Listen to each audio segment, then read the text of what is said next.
Ngayon po ay naglalakad ako. Ngayon, wala pa akong boses nito kasi medyo maaga pa nito at halos wala pa rin akong tulog. Ngayon ay papunta tayo sa munisipyo kung saan ito ang last day ng aming pag-immersion.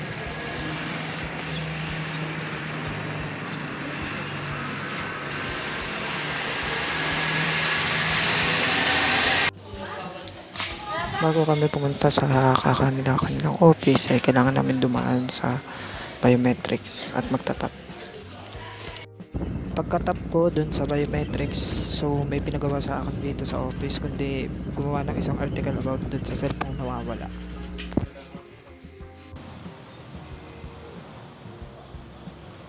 So, naisip po ng aking kaklase na lumabas at kumain kami ng merienda. Ang merienda po nga namin dito is lumpiang toge.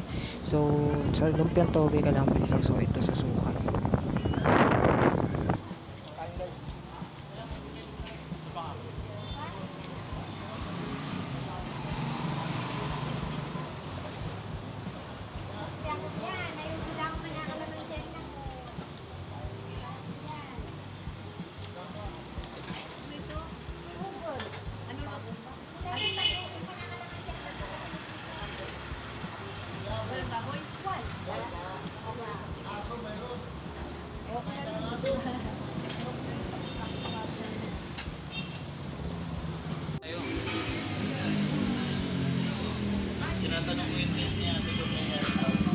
So pagkakataon ito, nag-lunch break na kami.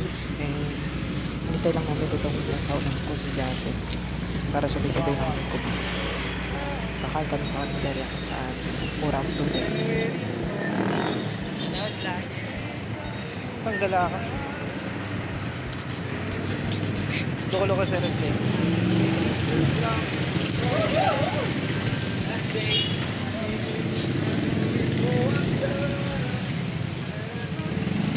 Ulam. So dito, namimili na ako ng ulam. Ang sabi Ano nito sabi na mo? parang chicken daw gusto niya. Chicken sa'yo? Pakita mo.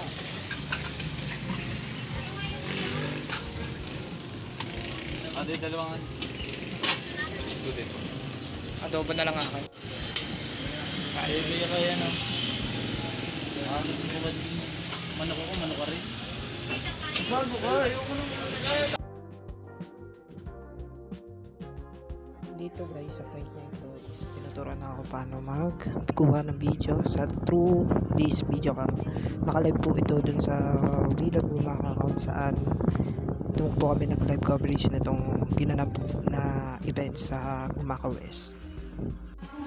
Dito sa part na ito is tapos na yung pagbibideo ko kung saan okay naman, kaso may konting dahil pag-uun pa naman tayo.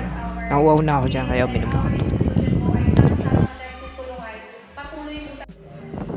Dito guys, tinuturuan na ako paano kumuha ng video na kung saan papaikutin yung camera at susundan yung target na person.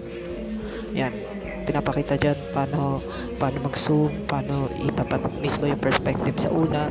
Medyo palpak yung pagkuha kasi pag natitison pa pero sa kadalagalan nakuha ko na din. So far, inabot kami ng gabi. Ito yung example ng shot ko galing dun sa pagtuturo sa akin paano kumuha ng video at paghabol dun sa mismong kukunan mo ng video.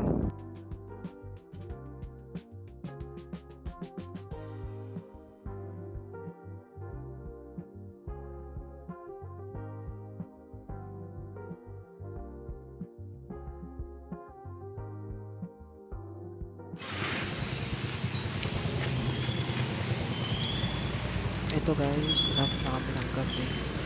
Inabot na kami ng gabi. Hindi pa ako nakapag-time out. So, sa puntong ito, magta-time out na ako. Inabot na ng gabi si Sardi. Kota lang namin na ito. Gabi na guys. Abot na kami ng gabi. Overtime. Ayun lamang ang nangyayari sa araw na ito. Ang nakakapagod na araw.